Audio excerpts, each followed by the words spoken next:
fotonya cewek, suaranya cowok. Ya, silakan Pak. Temanya ini nih. Kebenaran dalam Taurat ya. Taurat itu kan memang untuk orang Israel sebelum Yesus datang. Ya kebenarannya untuk orang Israel. Memang itu 10 hukum Taurat tuh memang perintah utama manusia karena belum mengenal Yesus. Dan Israel pun belum dijajah sama orang Roma. Apa itu belum jelas juga, Bang Juma? Apakah ada kebenaran dalam hukum Taurat? Ya, jelas ada dong. 10 hukum Taurat itu kan masih berlaku sampai sekarang. Berarti sia-sia kematian Kristus. Kok sia-sia? Kematian Yesus itu untuk menunjukkan pada dunia bahwasanya dia taat sampai mati. Coba Anda baca Galatia 2 nomor 21. Nggak bisa, Pak. Saya nggak ada pegang Alkitab. Galatia Soalnya 2. saya udah berapa kali ayat-ayat yang dari Bapak sepenggal-sepenggal. Saya baca kemudian cari data itu lebih detail jelasnya. Ini saya bacain Galatia 2:21 ya, Gurunda. Aku tidak menolak kasih karunia Allah, sebab sekiranya ada kebenaran oleh hukum Taurat, maka sia-sia kematian Yesus. Bukan Yesus, Akang. Atuh, Kristus. Ah, gitu dong. Kristus itu kan banyak, bukan cuma satu. Kalau aku tidak menolak kematian Yesus katanya, Pak ya, Bang Juma. Iya. Kalau apa tadi? Sebab sekiranya ada kebenaran dalam hukum Taurat, kalau ada kebenaran dalam hukum Taurat, kalau ada nih, maka sia-sia kematian Kristus. Anda tadi mengatakan bahwa ada kebenaran, berarti sia-sia kematian Kristus. Loh.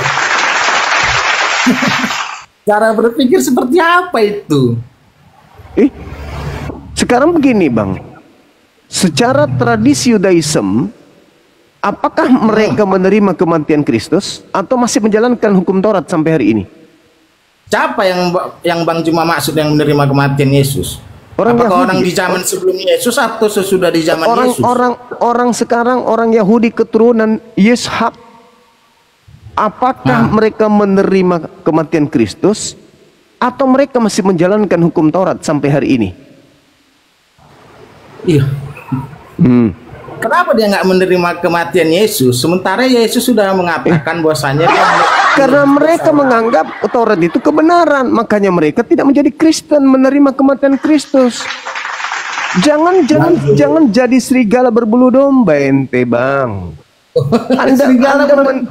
Anda menerima hukum Taurat, tapi Anda juga percaya kepada kematian Kristus. Itu serigala berbulu domba. Yang namanya domba, Bang, tidak menerima kematian Kristus. Mereka masih menjalankan hukum Taurat. Yesus itu mengajarkan langsung macam mana cara menjalankan hukum Taurat yang benar. Karena di zaman sebelum Yesus banyak orang yang belum mengerti Taurat. Banyak orang yang mengatasnamakan Taurat tapi tidak melakukannya, hanya di kata-kata. Berarti kebenaran ada di hukum Taurat. Hukum Taurat itu seperti perintah loh, Bang. Tapi yang menjalankannya berarti ada kebenaran. Yesus yang menjalankan yang benar. Berarti ada kebenaran dalam hukum Taurat. 10 perintah, Bang. Berarti ada kebenaran dalam hukum Taurat. Ya ada dong. Itu kan menurut perintah, hukum Taurat. Menurut hukum Taurat yang ada itu. Taurat, Bang, ya, 10 Sabar dulu. Menurut hukum Taurat yang ada, yang Anda maksud ini, bolehkah membunuh Yesus? Bolehkah membunuh Yesus?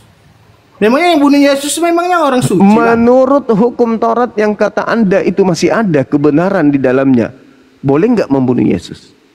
Yang bunuh Yesus itu pengikut iblis, Bang. Saya tidak tanya siapa yang membunuh Yesus. Menurut hukum Taurat yang masih ada, Bang, menurut saudara yang adalah kebenaran, boleh tidak membunuh Yesus? Boleh nggak? Kalau membunuh itu udah jelas hukum Taurat ke-6, jangan membunuh. Ya memang nggak boleh lah, kan udah dibilang jangan membunuh. Berarti hukum Taurat tidak membenarkan kematian Kristus. Loh, jangankan Yesus, Bang, manusia aja nggak bisa dibunuh, udah dibilang nggak boleh membunuh, Bang. Saya ulang lagi. Berarti menurut kebenaran Taurat itu tidak boleh membunuh Kristus, betul? abang pun nggak bisa dibunuh di situ, Bang. Itu 10 Kok jadi Taurat, saya itu perintah ke-6, Bang. Ini ular tua ini. Lidah Anda terlalu panjang melilit kemana-mana. Pertanyaan Jangan saya. membunuh Yesus, Bang. Membunuh abang pun nggak bisa. Jangan ke yang lain. Aku nggak tanya yang lain. Simple aja. Menurut kebenaran hukum Taurat, menurut kebenaran hukum Taurat, boleh nggak membunuh Kristus? Jangan membunuh, itu sudah jelas. Boleh tidak membunuh Kristus? Tidak boleh, karena memang tidak boleh. Udah selesai. Iya. Tidak boleh membunuh Kristus. Kan Berarti kalau Anda masih menerima kebenaran dari hukum Taurat, sia-sia kematian Kristus, karena kematian Kristus itu adalah hal yang tidak dibolehkan oleh hukum Taurat. Bang, saya mau nanya, boleh Bang? Tunggu dulu, Saudara Renata macam apa itu? Lah, kan tidak boleh membunuh, kan tidak boleh membunuh Kristus menurut hukum Taurat. Jadi kalau hukum Taurat kemudian melarang membunuh Kristus, lalu Kristus ini dibunuh, ya sia-sia kematiannya. Karena itu adalah hal yang dilarang oleh Tuhan. Keluaran 23 nomor 7 nomor 8. Jangan kau membunuh orang yang benar. Jangan kau membunuh orang yang tidak bersalah. Nah, berarti mana yang betul? Boleh membunuh Yesus atau tidak boleh membunuh Yesus? Emang nggak boleh. Tidak boleh. Cuma kenapa fungsinya kemarin kematian Yesus? Tidak boleh. Maka ketika fungsinya Kristus, kematian Yesus itu apa? Apa fungsinya? Apa fungsinya? Iya. Fungsinya kan orang mengerti cara taat sama Tuhan itu. Fungsinya? Firman Tuhan itu sampai boleh. mati kita harus taat. Kan tidak boleh membunuh Kristus. Apapun fungsinya kan tidak boleh. Membunuh abang pun nggak boleh, Bang. Nah, apalagi membunuh Kristus. Berarti nggak boleh. Ngapain dibunuh? Ngapain dibunuh? Hal yang sudah dilarang. Yang ngerjakan membunuh itu siapa, Bang? Yang ngerjakan membunuh itu siapa? Iblis. Taunya, Bang. Nah, terus kenapa Anda menerima hadiah dari perbuatan dari iblis? Hukum Taurat untuk iblis, Bang? Nah, kenapa berlaku hukum Taurat? Kenapa kemudian Anda menerima? Kenapa Anda menerima pekerjaan iblis? Loh, yang ngerjakan iblis itu siapa? Lah, yang digantung di leher kalian itu tanda salib, yang di rumah ibadah kalian itu menaranya tanda salib, di rumah-rumah kalian ada tanda salib, itu artinya Anda menerima hadiah dari iblis. Loh. Bang, kenapa di zaman Yesus itu penyaliban? Karena di zaman dulu nggak ada Saya tidak mau tahu propaganda itu, saya nggak mau tahu. Saya hanya berbicara mengenai kebenaran hukum Taurat. Hukum Taurat tidak boleh membunuh Yesus. Iya. Membunuh Yesus melahirkan dosa. Siapa yang berdosa, Bang? Membunuh Yesus yang berdosa. Membunuh Yesus melahirkan dosa, bukan? Ya. Lalu kenapa Kristen? Iya, lalu kenapa Kristen dari perbuatan dosa orang lain, kenapa Kristen malah dosanya yang ditebus? Yang dimaksudkan Kristen itu ketaatan Yesus, abangku. Dia taat sampai mati atas perintah Bapa di surga. Kok jadi kematiannya, Bang? Doktrin gereja Anda itu nggak laku di hadapan kami orang yang berakal sehat. Sekarang kalau ada kebenaran dalam hukum Taurat, sekarang yang dikerjakan Yesus itu ya dari mana Anda? Salah nggak sama orang? Kenapa dia dapat hukuman salib, Bang? Kenapa dia mendapatkan hukuman salib? Karena bangsa Roma tidak mau bangsanya dirampas, bangsa Yahudi tidak mau bangsanya dirampas oleh Romawi. Maka mereka sepakat membunuh Yesus. Berat kan? Berat. Ilmu Anda nggak sampai ke situ karena pendeta tidak pernah ngajarkan Anda tentang isi Bible. Iya, Bang. Itu anak kecil pun bisa mengerti loh, Bang. Bisa baca. Gampang loh bacanya. Oke. Benar tidak bangsa Yahudi sepakat membunuh Yesus karena takut bangsanya dirampas oleh bangsa Romawi? Benar tidak? Enggak. Nah. Enggak loh. Dia membunuh Yesus karena dianggap mengajarkan ajaran yang sesat. Enggak ada itu kesaksian palsu yang mereka buat agar mereka bisa membunuh Yesus. Dibunuh karena Yesus mengaku Tuhan, Bang. Aduh, iya, betul. Korban gereja ini. Di mana itu tertulis? Petinggi Yahudi, Bang, petinggi bait Allah, dia itu dianggap sebagai mengaku Tuhan. Iya. Nah, banyak orang dia mengaku Tuhan, mereka keberatan. Nah, kalau abang itu zaman sekarang palsu. ada yang ngaku Tuhan, pasti abang suruh bunuh kan? Iya, itu kesaksian palsu, itu kesaksian palsu. Betul. Baca Bibel, Bang. Dia banyak dituduh sebagai Tuhan. Memang dia nggak pernah mengatakan dirinya Tuhan. Tapi Allah langsung mengatakannya Tuhan ketika dibaptis Yohanes. Masih bisa dilanjut, Akang, atau diistirahatkan saudara kita ini? Mulutnya udah kayak mobil kemana-mana. Nyerocos terus, nggak berhenti dia. Bang, saya mau nanya ini Bang tentang keimanan Muslim ya. Boleh Bang? Terkait dengan tema ini silakan. Enggak, saya mau nanya keimanan Muslim, boleh Bang? Jangan lari dari tema ini. Aduh, bosan lah tema itu terus. Udah nggak bisa. Harus menggunakan akal sehat. Bang, kalau Al-Quran itu dari mana itu Bang? Al-Quran itu kalam ilahi. Ya, maksudku jatuh dari langit atau dari mana Bang? Ya, dari langit dibawa oleh Roh Kudus menuju Nabi Muhammad. Oke, berarti dari Tuhan gitu ya Bang ya? Iya, kalau bukan dari Tuhan, masa sehebat itu Quran? Pasti dari Tuhan loh. Tuhan itu maha tahu nggak Bang? Iya, maha tahu ya. Berarti siapa yang disalib menurut Al-Quran Bang? Al-Quran tidak menjelaskan. Al-Quran tidak menjelaskan siapa nama yang disalib, tetapi Al-Quran mematahkan agama terdahulu yang mengatakan bahwa Nabi Isa alaihissalam itu disalib. Oke, berarti yang simpulkan di sini Tuhan itu tidak tahu siapa yang disalib. Apakah Tuhan ini penghujatan Tuhan namanya? Saya tanya balik samamu, apakah Tuhanmu maha tahu? Oh, saya tahu apa maksud abang. Kiamat kan? Pasti abang bilang kiamat kan? Bukan. Apakah Tuhanmu maha tahu? Itu ya, maha tahu. Siapa nama orang yang menyunat nonotnya Tuhanmu? Oh, kalau itu namanya penghujatan Bang. Kita enggak. Saya serius bertanya. Memang Yesus secara manusia ya begitu. Saya serius bertanya. Loh, berarti Tuhanmu nggak mau tahu kalau begitu? Bukan, atau saya rubah? Atau saya rubah? Namanya. Bukan, oke lah kalau kau anggap itu penghujatan. Oke. Sekarang saya bertanya, di dalam Markus 16 nomor 12, di situ Markus mengarang begini. Yesus menampakkan diri kepada kedua muridnya dalam rupa yang lain. Pertanyaan saya, rupa siapa? Jawab. Itu kayak kuasa Tuhan kita manusia tidak mampu Bang ke situ. Saya tidak tanya kamu, Tuhanmu menjelaskan tidak? Yesus menampakkan diri dalam rupa siapa? Ayo.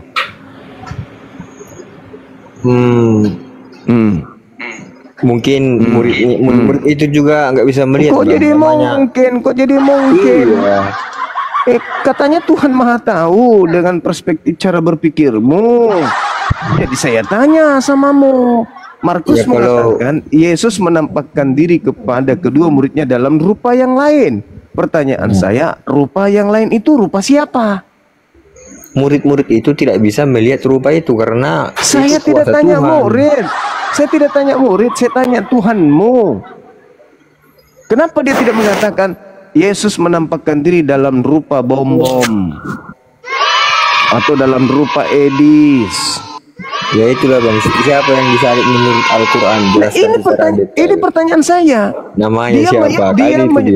Dia mengganti rupa dengan rupa siapa? Sama pertanyaan saya. Ayo. Kalau itu tentang kuasa ilahi, kalau yang disalib itu kan tidak ada tentang.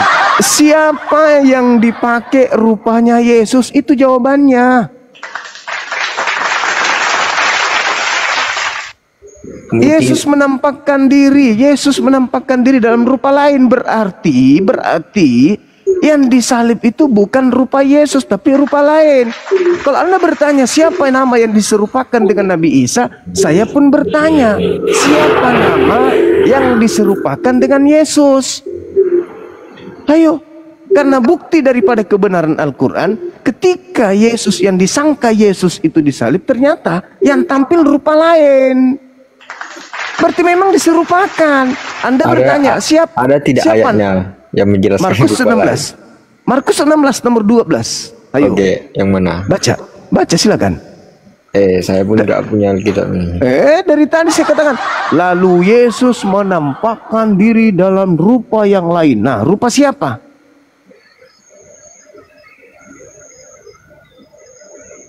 Terbukti Quran. Berarti terbukti Al-Quran saya.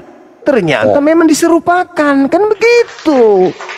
Sekarang Anda bertanya kepada Al-Quran, siapa yang diserupakan? Saya balik nanya dong, siapa rupa yang diserupakan dengan Yesus? Ayo. Nanti saya lihat Markus itu, Bang. Silakan aja. Ya, kita sambut dulu teman kita yang lain ya, sambil saya minum kopi dulu sedikit. Ya, ini ada orang Min. Selamat malam. Bismillahirrahmanirrahim. Orang Min. Ya, ada suara. Ya, Kristen yang lain silakan naik. Renata jangan naik, nggak ada ilmu Renata ini. Jangan naik Renata. Masakonya kurang. Kopi kurang masako, nggak enak Gurunda. Masakonya kurang ini.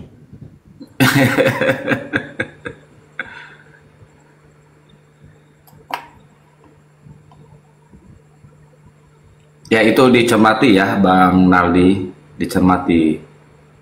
Jangan terkungkung dalam dogma gereja, Bang. Itu tadi pertanyaan saya. Kalau memang dari Tuhan, kenapa Tuhan tidak menjelaskan siapa yang disalib itu? Kan itu dia. Saudara, kalaupun Tuhan menyebut nama penggantinya Nikodemus misalnya, atau diganti oleh Nardi, atau Timbul, atau Bom-Bom, apakah kamu akan percaya? Tetap saja nggak percaya, bukan? Iya kan? Begitu juga ketika dikatakan dalam Markus 16:12, Yesus menampakkan diri dalam rupa tukul. Anda juga tidak akan mengatakan itu kan? Dan kami pun tidak akan percaya. Karena Al-Quran itu datang mematahkan tuduhan orang-orang Nasrani bahwa Nabi Isa itu disalib. Makanya Al-Quran mengatakan wa ma qatalu wa ma salabu. Mereka tidak membunuh dan tidak menyalibkan, melainkan yang disalib itu adalah manusia lain. Nah, terbukti di kitab saudara, Markus sendiri mengatakan orang itu menampakkan diri dalam rupa lain. Disangka Yesus, kan itu data. Sebelum Islam itu ada, Bang, ada Injil namanya Injil Basilides. Itu menceritakan juga seperti itu kisahnya. Yesus digantikan. Nah, jadi saya curiga Al-Quran meniru Injil itu, Basilides itu. Di Lukas pun dikatakan bahwa yang disalib itu bukan Yesus. Kitab Lukas loh yang mengatakan itu. Karena Injil Basilides itu yang nggak palsu. Nggak usah aku bawa kemana-mana. Injil Lukas aja mengatakan, Injil Lukas nih mengatakan bahwa Yesus itu sudah digantikan dengan oknum lain, bukan Yesus lagi yang disalib. Lukas 22 nomor 69. Kata orang yang sedang disidang di mahkamah agama, Yesus sekarang ini sudah duduk di sebelah kanan Tuhan yang Maha Kuasa. Berarti yang disidang, yang dikira Yesus itu bukan Yesus. Ditanyakan sama orang-orang Yahudi pada saat itu, apakah engkau Yesus, Mesias anak Tuhan? Apa kata dia? Engkau yang mengatakan itu. Sekarang juga Yesus sudah duduk di sebelah kanan Tuhan yang Maha Kuasa. Berarti ini bukan Yesus. Berarti Al-Quran tidak salah. Lagian di dalam kisah para rasul juga dikatakan, kisah Rasul 25 nomor 19. Mereka berselisih paham tentang orang yang bernama Yesus. Ada yang mengatakan Yesus sudah mati. sedangkan Paulus mengatakan masih hidup. Bertentangan. Mereka ragu. Mana buktinya dia ragu? Ketika Anda baca dalam Lukas 24 nomor 37, Yesus menampakkan diri. Apa reaksi muridnya?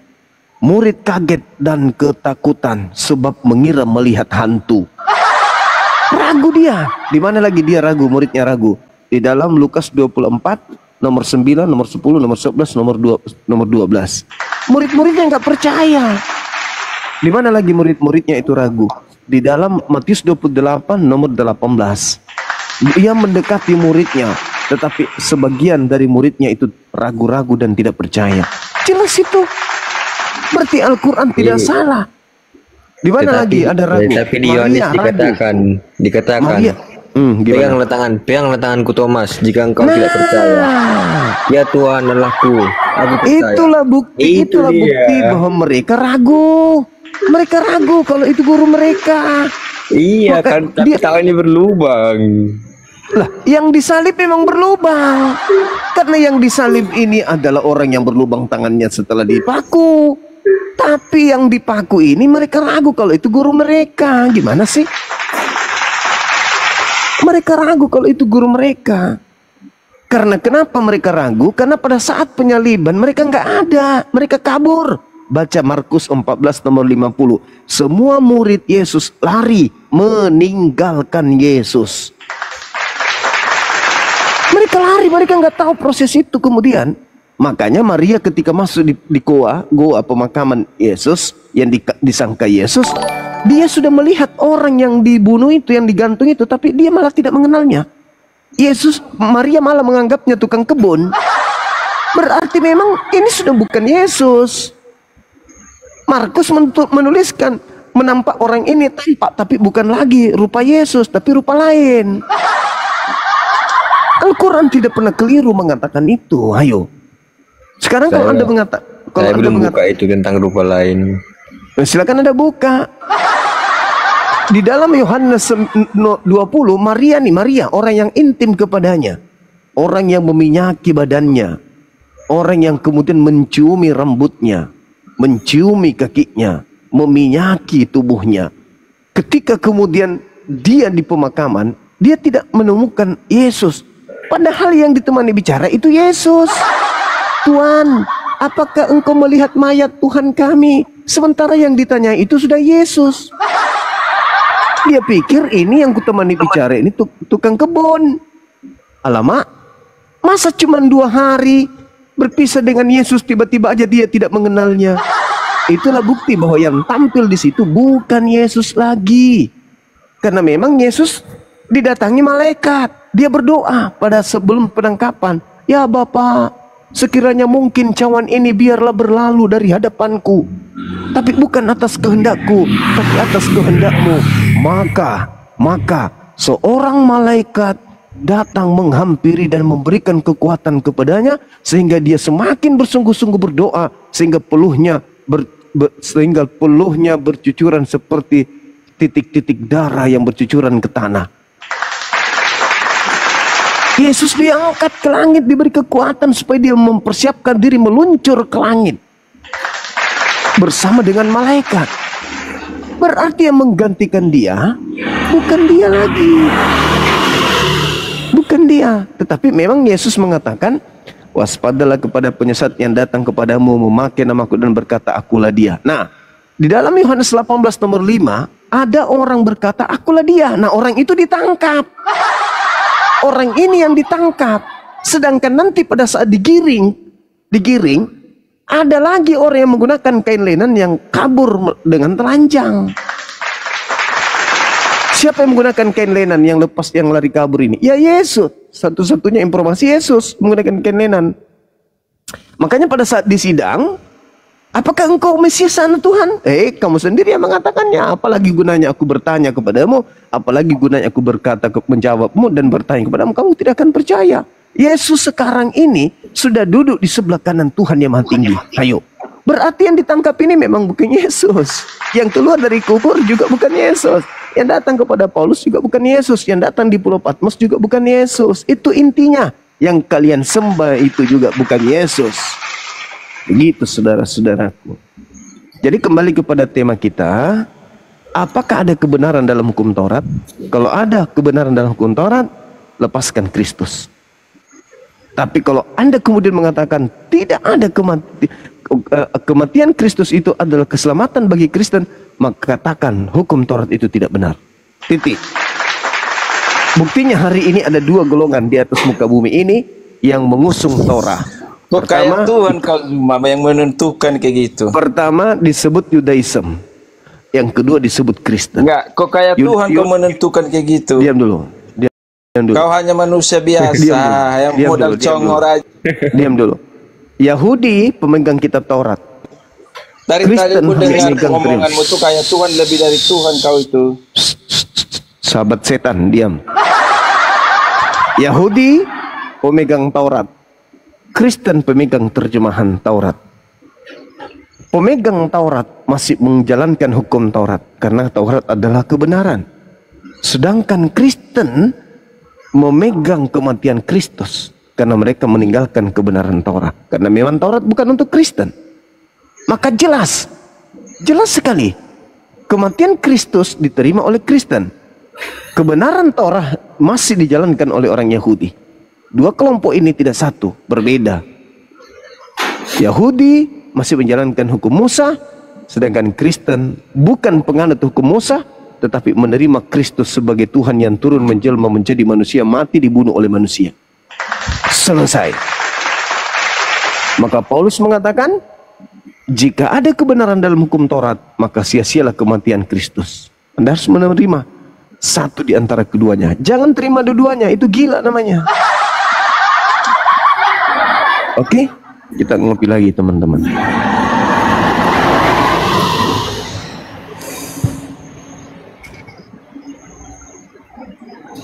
Ya, Naldi masih percaya dengan Paulus atau percaya sama Yesus? Gila sama Yesus lah bang. Berarti sama Paulus gak percaya? Ya dia kan cuman mengajarkan aja bang, menyebarkan aja. Apa yang disebarkan Paulus? Menyebarkan Injil sama orang non Yahudi bang. Sama Yahudi diusir, gak diterima. Paulus mengatakan, jika Anda yang mengajarkan Injil lain selain daripada yang aku beritakan, maka terkutuklah dia. Berarti Lukas, Markus, Matius, Yohanes itu terkutuk, kata Paulus. Itu bang, karena kan beda-beda pandangan gitu. Manusia itu beda-beda pandangan. Makanya di Galatia 1 Paulus mengatakan itu bang. Tetapi sekalipun kami atau seorang malaikat dari surga yang memberitakan kepada kamu satu Injil yang berbeda dengan Injil yang telah kami beritakan kepadamu, maka terkutuklah dia. Nah, Injil yang diberitakan oleh Paulus bukan Lukas, bukan Markus, bukan Matius, bukan Yohanes, bukan Kisah Para Rasul, bukan Petrus, tetapi Roma, Galatia, Filipi dan seterusnya. Berarti yang lain daripada 13 surat itu disebut terkutuk. Lukas itu terkutuk, Markus ya bang, tentang menyangkal ketuhanan, penyaliban dan kebangkitan bang. Mungkin. Berarti kalau begitu Taurat ini tidak ada kebenaran di dalamnya. Karena Taurat mengatakan jangan kau membunuh orang yang benar. Melarang membunuh Yesus. Berarti nggak ada kebenaran. Nah, Paulus mengatakan jika kamu mengharapkan ada kebenaran di dalam hukum Taurat, maka sia-sialah kematian Kristus. Bahkan dikatakan kamu lepas dari Kristus jikalau kamu mengharapkan, sekedar mengharap kebenaran dari hukum Taurat saja itu, kata Yesus, sia-sia. Kata Yesus, kamu lepas dari Kristus, kamu hidup di luar kasih karunia. Sekedar berharap kepada Taurat ada kebenaran, kata Paulus, kamu lepas dari Kristus dan kamu keluar dari kasih karunia. Jadi jangan kamu kotori mulutmu dengan mengatakan ada loh kebenaran di Taurat. Jangan. Karena kapan kau mengatakan ada kebenaran, berarti kamu mengharap kebenaran dari hukum Taurat. Sementara hukum Taurat itu bukan untuk saudara. Hukum Taurat itu, benarkah dia, salahkah hukum Taurat itu, atau benarkah hukum Taurat itu, tak ada hubungan dengan Kristen. Itu hanya berguna bagi kaumnya Bani Israel saja. Maka satu-satunya solusi, jangan kau percaya kepada Taurat, percaya kepada kematian Kristus. Baru kau bisa selamat menurut Paulus. Begitu. Lagi pula Yahudi sudah menolak Yesus, jadi tidak ada hubungan lagi sama mereka itu. Nah, itu dia. Makanya kamu harus melepaskan Taurat. Saya ulang lagi pertanyaan saya. Apakah menurut saudara ada kebenaran dalam hukum Taurat? Kalau kebenaran yang bagus-bagusnya pasti ada bang, tentang kebaikan. Berarti Kristus percuma mati kalau masih ada. Iya kan pasti ada kebenaran itu yang tentang kebaikan gitu bang. Kita berarti sia-sia kematian Kristus. Bukan kayak gitu maksudnya. Nah itu Paulus mengatakan gimana dong? Iya dia yang mengatakan itu, tapi itu kan bukan saya Kristen yang beda dari dia. Oh gitu, jadi kamu bukan merasulkan Paulus?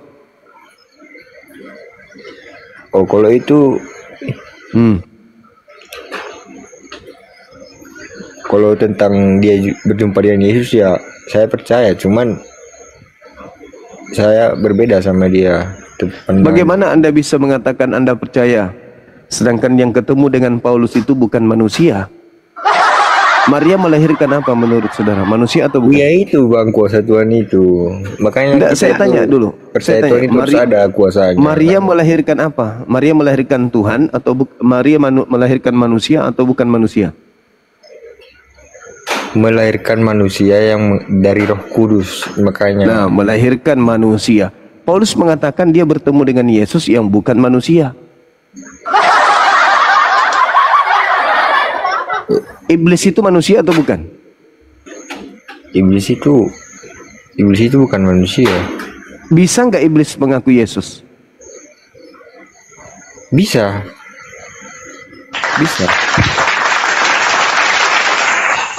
Yang datang kepada Paulus mengaku Yesus dan bukan manusia. Berarti itu siapa?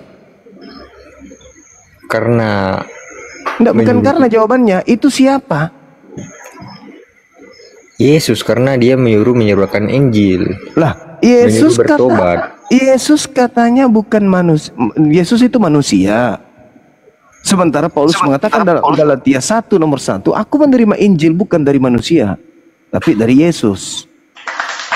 Pertanyaan saya, apakah iblis manusia? Bukan. Bisakah iblis mengaku Yesus? Bisa. Berarti yang datang kepada Paulus itu adalah iblis yang mengaku Yesus. Betul? Tidak Karena betul. Yesus mengatakan, waspadalah kepada penyesat yang datang kepadamu memakai namaku. Berarti ada penyesat datang memakai nama Yesus. Dalam arti kata, ada iblis datang mengaku memakai nama Yesus. Ya tunggu Tuhan datang lah biar dia menjelaskan siapa yang sesat itu. Telat. Kalau salah dari sekarang mati masuk neraka. Enggak, kalau saya percaya saya masuk surga. Percaya apa? Menurut Yesus akan datang kepada muridnya Kristus palsu, menyesatkan banyak orang. Nah itu siapa itu? Yang itu Kristus palsu itu belum datang itu bang, belum datang. Iya. Yesus mengatakan datang di abad pertama.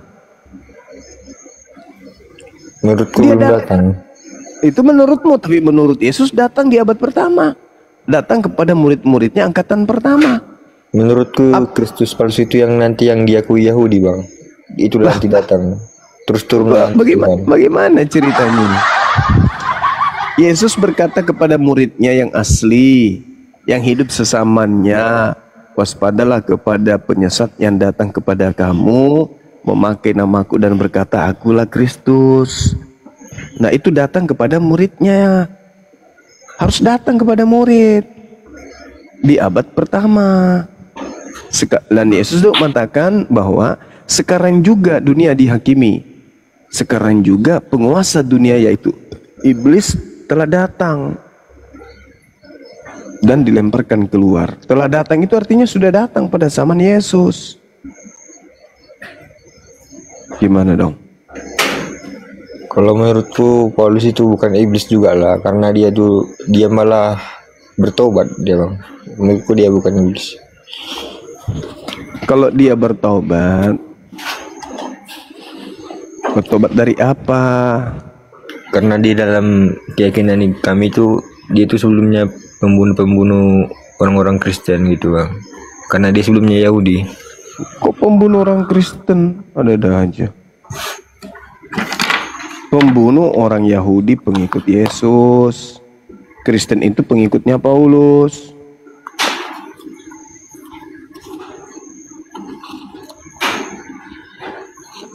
Oke.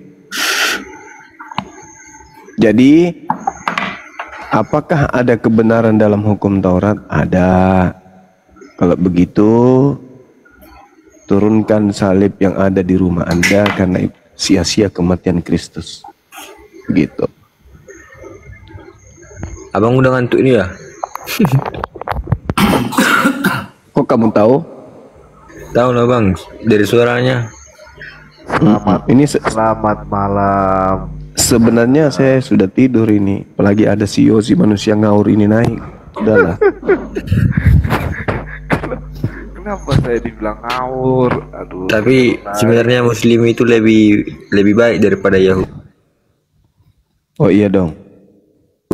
Muslim masih mengakui Yesus gitu, biarpun berbeda cerita. Iya. Cuma iya dong. Bang Suma ini juga baik dia orangnya, cuma dia belum bertobat. Mulai ngaur.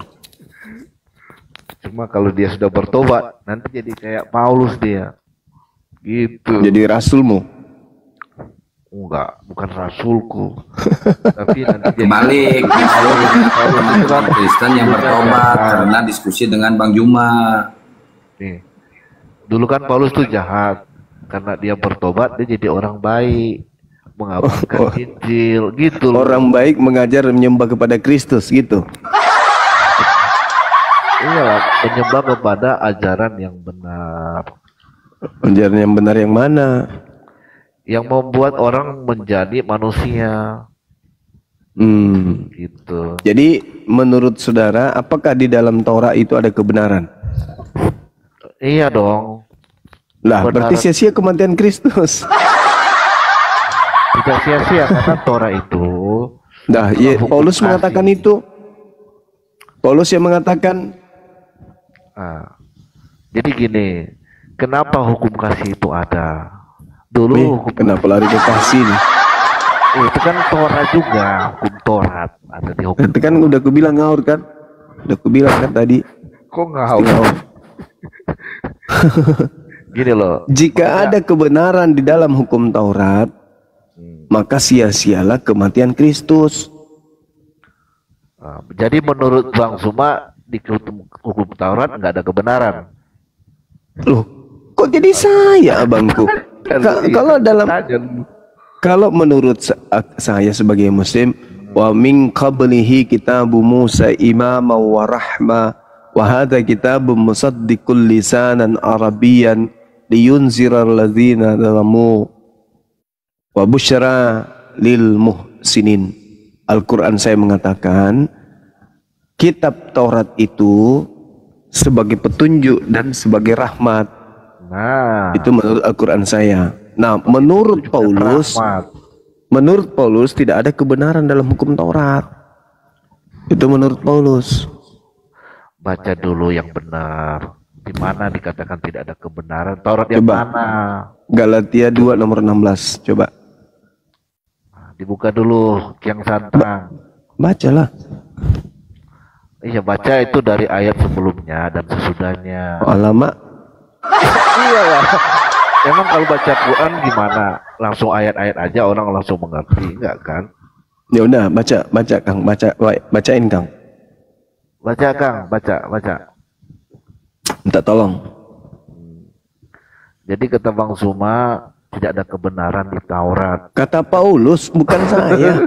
Ya, kalau Galatia kata 2 pasal 21 ya. Bacakan Al-Quran. 16-nya coba.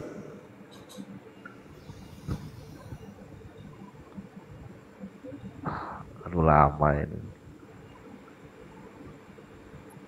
Kamu tahu bahwa tidak seorang pun yang dibenarkan oleh karena melakukan hukum Taurat, tetapi hanya oleh karena iman dalam Kristus Yesus. Sebab itu kami pun telah percaya kepada Kristus Yesus supaya kami dibenarkan oleh karena iman dalam Kristus dan bukan oleh karena melakukan hukum Taurat. Sebab tidak ada seorang pun yang dibenarkan oleh karena melakukan hukum Taurat. Amin, amin. Jadi aku tanya dulu, paham nggak yang dimaksud Paulus ini? Karena tidak hanya orang pintar yang paham untuk mengerti apa yang dikatakan Paulus. Kan udah gue bilang kan manusia ngaur. Dengar dulu, gimana kok ngaur? Jadi gini Bang Zuma, tidak ada manusia yang pernah melakukan sempurna hukum Taurat. Sempurna lagi. Sempurna. Contoh. Paulus mengatakan dia tidak bercacat. Contoh dulu. Paulusnya mengatakan, aku tidak bercacat dalam menjalankan hukum Taurat. Paulus itu pernah melakukan kesalahan. Lah dia mengatakan aku tidak bercacat. Terus apa dalilnya yang jelas. Bentar Bang Zuma. Apa yang dimaksudkan tidak ada manusia yang melakukan hukum Taurat itu dengan sempurna? Memang tidak ada manusia. Ini contoh saya kasih. 10 perintah Tuhan, tidak ada manusia melakukan itu dengan sempurna. Paulus melakukannya. Siapa yang melakukannya? Makanya itu kata Paulus. Nah, sedangkan hukum Taurat itu adalah hukum moral, hukum kasih buat semua manusia. Pada Tuhan. Paulus mengakui kalau dia tidak bercacat di dalam menjalankan hukum Taurat. Kok Anda bantah, wih? Itu kan parah. Saya percaya, bro. Makanya orang yang mengerti tentang kisah Paulus itu orang-orang yang pinter lah gitu loh. Iya. Filipi 3:6 itu, aku tidak bercacat di dalam menjalankan hukum Taurat. Aku tidak bercacat, berarti aku sempurna dong. Kalau nggak cacat sempurna. Ya. Tapi Paulus justru mengatakan hukum Taurat itu sampah, tinja, kotoran. Ini mana sih yang baca kitab kalau setengah-setengah. Nah, baca mending saya masih baca daripada ente nggak baca. Cuman ngaur. Udah aku bilang kan ngaur kan orang ngaur kan. Nah, halo. Tapi gini loh, Bang Zuma ini udah mulai sedikit ada tambahan ya. Maksudnya tim penilai banyak.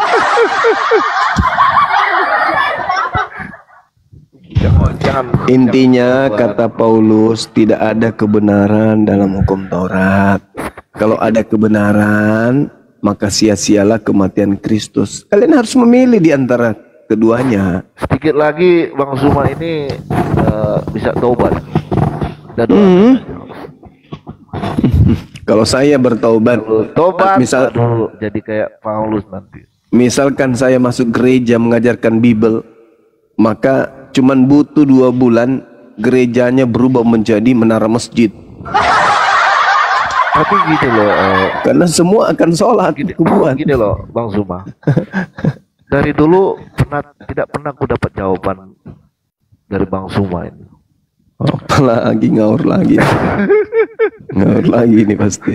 Pertanyaanku yang sama, tapi nanti Bang Zuma ini nggak bisa tidur lagi dengan pertanyaanku ini. Wis, mantap kali, Bang. Boleh ulang lagi? Silakan. Oke. Gini loh Bang Zuma. Sebagai yang mengatakan, kan banyak selalu kita mengatakan Tuhan itu ada. Nah, kalau saya tanya Tuhan itu ada, pasti Bang Zuma jawab ada. Ada. Iya. Buktinya apa Tuhan itu ada? Pasti Bang Zuma jawab dari ciptaannya. Benar iya, kan? Iya. Betul. Saya juga bisa katakan begini.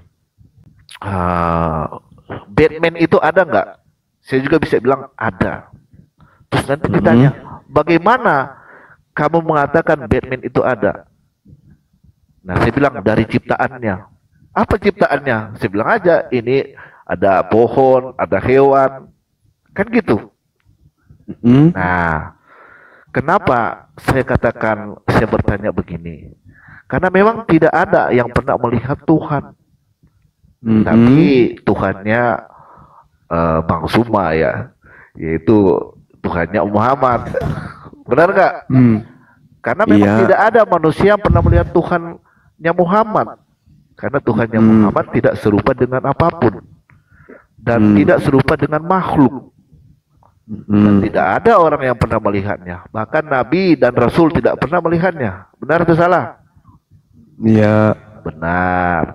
Tapi Tuhannya orang Israel, Yahudi, orang Kristen ada dan nyata. Ada saksinya nggak? Ada banyak saksinya. Dari zamannya Adam, Tuhan Israel Abraham, juga bukan makhluk, Yos. Zamannya Musa, zamannya Injil ada. Kenapa saya bilang ada saksinya? Karena mereka melihat dan mereka menuliskan tentang dia ada. Begitu. Nah, sekarang gini, kita membahas secara netral. Saya kasih ayatnya mau nggak? Sabar. Kita membahas secara netral dulu. Sebelum Abraham, sebelum Adam, sebelum Musa, apakah Tuhan itu sudah ada? Sudah. Siapa yang pernah melihatnya? Siapa yang pernah melihatnya? Yang pernah melihatnya itu nanti udah zaman Adam. Enggak, sebelum Adam. Oh, sebelum Adam. Sebelum Adam belum ada yang melihatnya. Kan sebelum Adam belum ada yang melihat, makanya belum ada yang menuliskan. Apakah karena tak ada yang melihat maka Tuhan itu tak ada? Ya, belum dikatakan ada karena belum ada yang menuliskan. Gimana sih? Nah, apakah Tuhan itu tidak ada pada saat itu? Tuhan ada. Nah, itu pintar. Ya pintar lah. Kenapa tunggu. Berarti dengan kata lain, Anda mengiyakan bahwa Tuhan itu ada meskipun tak ada yang melihatnya. Betul? Aku mengatakan Tuhan itu ada, tidak ada yang melihatnya. Enggak dong. Nanti dikatakan ada, nanti ada yang menulis dan melihat dia dan menuliskan tentang itu. Pertanyaan saya, apakah sebelum Tuhan menciptakan makhluk, Tuhan itu ada? Ada.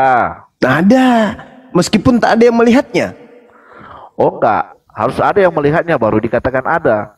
Loh. Saya ulang lagi. Ketika Tuhan belum menciptakan akal manusia, sebelum menciptakan makhluk manusia, apakah Tuhan itu sudah ada?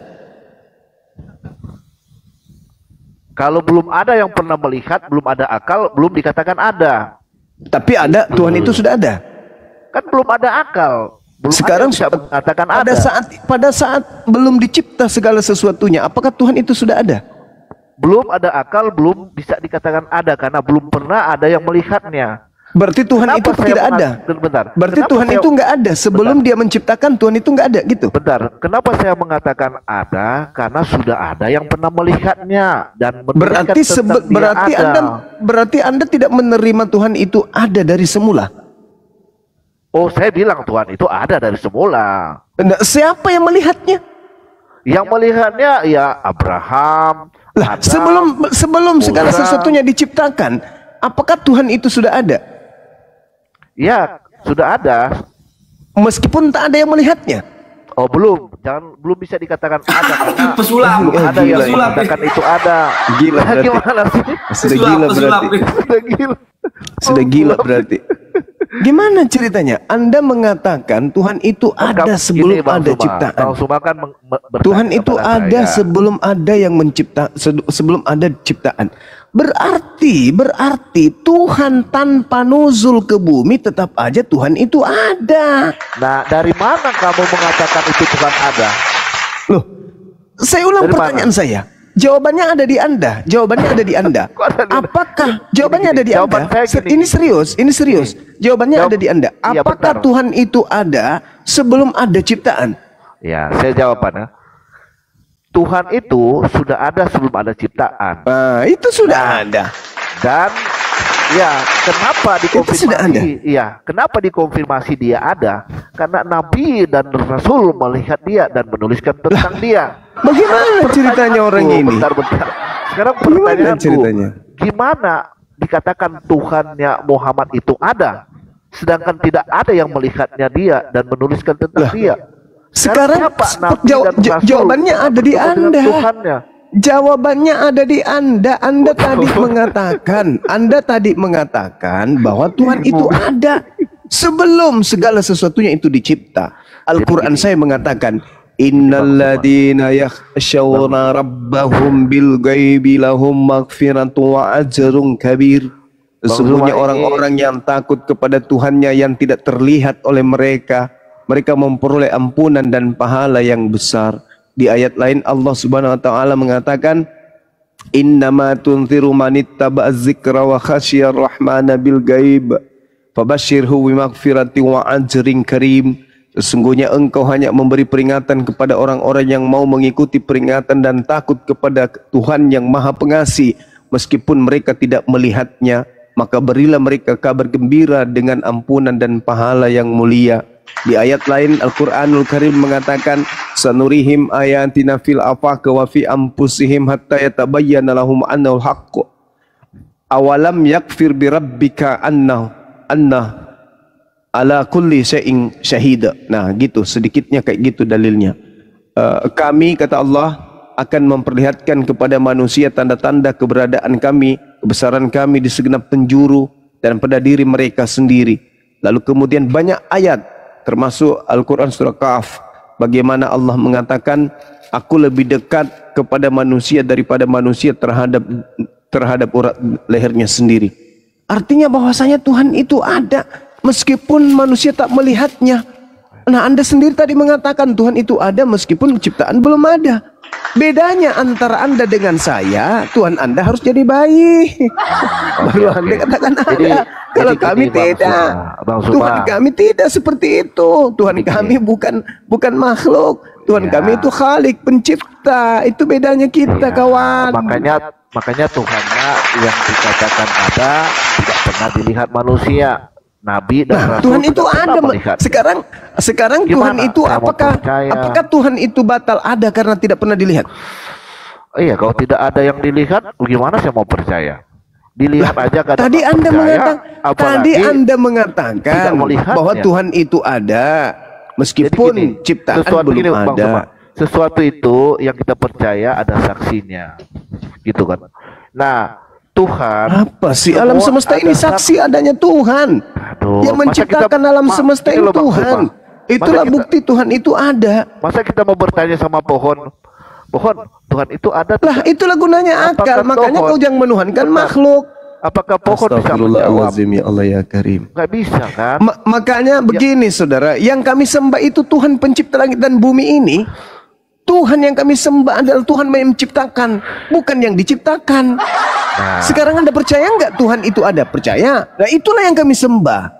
Yang ada itulah yang kami sembah. Makanya kami tidak menyerupakan Tuhan itu dengan makhluk. Karena Tuhan yang pencipta langit dan bumi itu memang tidak serupa dengan makhluk.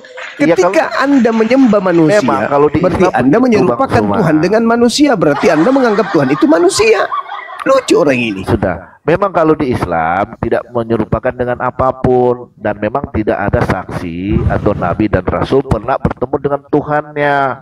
Makanya tak lihat aja pohon katanya kan begitu. Kalau di Kristen Bang Suma, Tuhan itu menampakkan diri kepada manusia dan manusia melihat dia dan menuliskan tentang dia. Memang Tuhan menampakkan diri. Tuhan itu menampakkan diri, artinya menyatakan diri.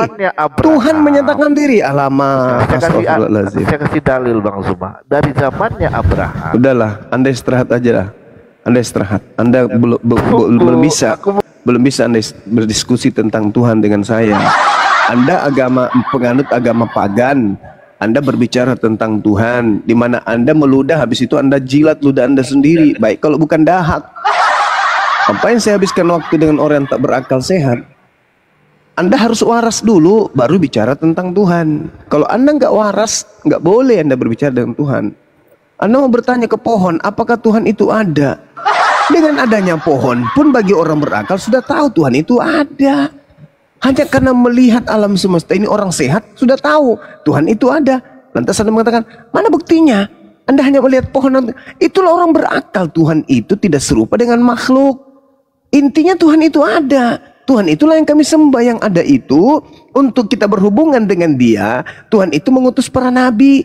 Tuhan itu mengutus para nabi untuk mengajarkan tata cara kita berhubungan dengan Tuhan yang tidak bisa kita lihat itu.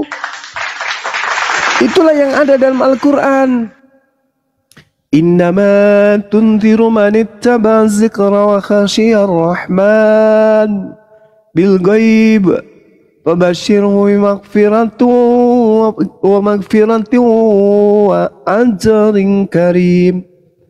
Sesungguhnya engkau hanya memberi peringatan kepada orang-orang yang mau mengikuti peringatan dan yang takut kepada Tuhan yang Maha Pengasih, walaupun mereka tidak melihatnya. Kami takut kepada pencipta langit dan bumi. Kenapa? Karena pencipta langit dan bumi itu sangat dahsyat. Coba lihat alam semesta ini. Petir menyambar, gempa bumi di mana-mana, gunung meletus, bencana alam di mana-mana. Alam aja menakutkan, mengerikan. Bagaimana yang menciptakannya? Tapi kalau kalian tidak, kalian harus melihat Tuhan dibunuh oleh makhluk. Hei, di mana otak kau itu? Rusak memang, parah. Pencipta langit dan bumi itu maha kuasa, maha dahsyat. Alam semesta ini aja tak ada manusia yang bisa kemudian berenang melawan arus, itu nggak ada. Coba arus sungai yang begitu deras kamu renang, bisa nggak kau lawan? Nggak ada. Kau terbawa arus, mampus mati, kau terguling kayak tai kering itu di bawah angin. Nggak ada. Begitu angin badai topan datang, mana bisa kau melawan badai itu? Nggak ada. Kau berdiri tegak kemudian dihantam puting beliung, itu nggak mungkin. Makanya Al-Quran mengatakan innama tunziru man ittaba'a dzikra wa khasyiyar rahmana bil ghaib fabashshirhu bimaghfiratin wa ajrin karim. Sesungguhnya engkau wahai Nabi Muhammad hanya memberi peringatan kepada orang-orang yang mau mengikuti peringatan dan yang takut kepada Tuhan yang Maha Pengasih, walaupun mereka tidak melihat Tuhan tersebut. Jadi Tuhan sudah menampakkan diri, Tuhan sudah menyatakan diri. Lalu buat apa lagi kita melihat Tuhan itu? Kau mau hancur alam semesta ini. Hai, lol. Kalau Tuhan menampakkan diri, hancur lu lantah alam semesta ini, lol. Gunung batu akan hancur lebur seperti debu jadinya. Tiba-tiba kau harus menampakkan Tuhan menjadi bayi, nenekmu kiper. Itu pagan, itu pagan. Kitabnya orang Yahudi, benarkah Tuhan akan diam di atas muka bumi? Sesungguhnya langit yang meliputi seluruh langit pun tidak sanggup memuat Tuhan. Ini rahim kok memuat Tuhan? Alamak, Tuhan diayun sambil dikasih dot. Tidurlah anakku, kelak besar kau akan dituhankan. Gitu. Itu yang kau katakan pola hidup bertuhan yang benar. Oh parah. Sanurihim ayatina fil afaq. Aku memperlihatkan kepada mereka tanda-tanda kebesaranku di segenap penjuru. Wa fi anfusihim, dan pada diri mereka sendiri. Hatta yatabayyana lahum annahul haqq, sehingga jelaslah bagi mereka bahwa Al-Quran itu adalah kebenaran. Awalam yakfi bi rabbika annah ala kulli syai'in syadid. Tidak cukupkah bagi kalian bahwa Tuhanmu menjadi saksi atas segala sesuatu?